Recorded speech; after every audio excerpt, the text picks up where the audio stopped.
Okay, hello and welcome everyone.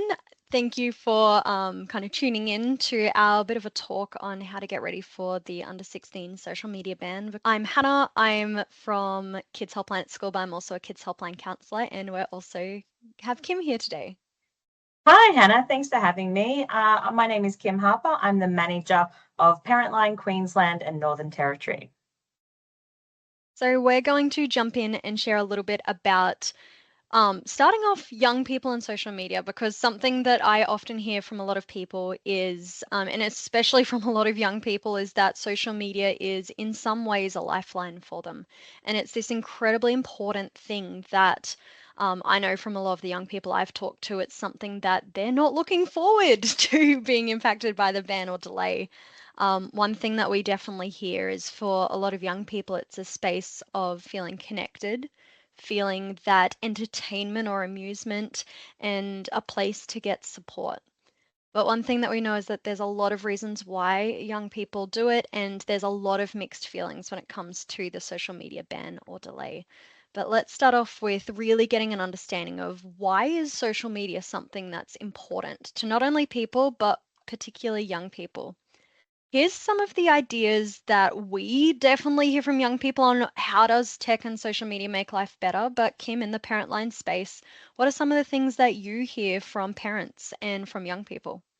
It's interesting because when parents call up to Parentline and they are talking about topics around their kids' online life and their online usage, a lot of the times they'll ring up talking about the sheer amount of time that their kids are spending online and the concerns and the worries that that kind of brings them as parents as well. But it's interesting in terms of that next level down, that lack of real understanding around why. Why are their kids online? What are they getting out of it? What need is it meeting for them? So I think it's one of those really interesting first places to start from a parent's perspective is, do we really have a good understanding of why our child, why our young person is spending so much time online? So I think this is a really great place to start in terms of the conversation. Like, how do we ask the question?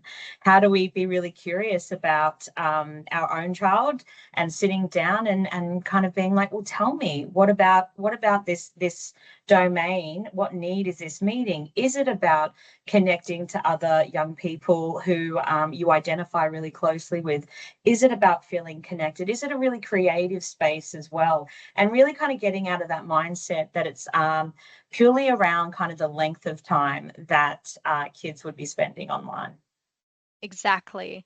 And I often find that sometimes the space of social media, the second that you mention it, it can become that thing of going, oh no, it doesn't have benefits. But if we're to really think about and So, unpack it, I use social media. I love it. And a lot of young people do as well. And it's that, like you said, that reason why. Rather than just going, it's about time, it's dangerous, it's that unpacking of, well, why do people actually love it?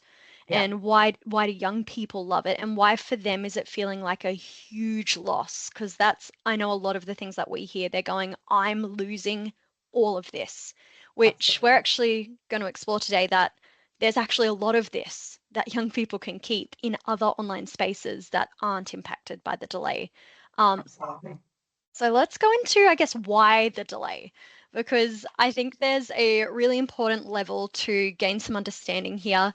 And just a warning for some parents, there are some memes throughout this because I'm a huge meme person, so apologies.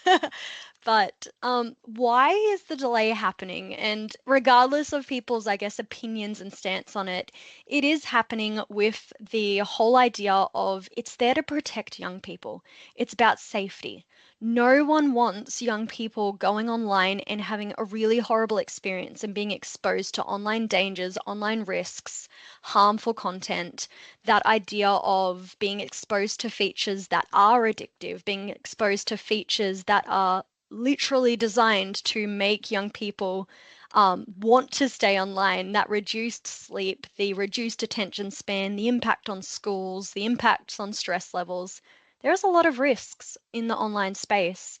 And there's been a lot of these risks associated, particularly with accounts, which is why particular parts of social media related to accounts are being the focus of the social media delay, but it is at its ground roots all about protecting young people under the age of 16 from pressures and risks that are associated.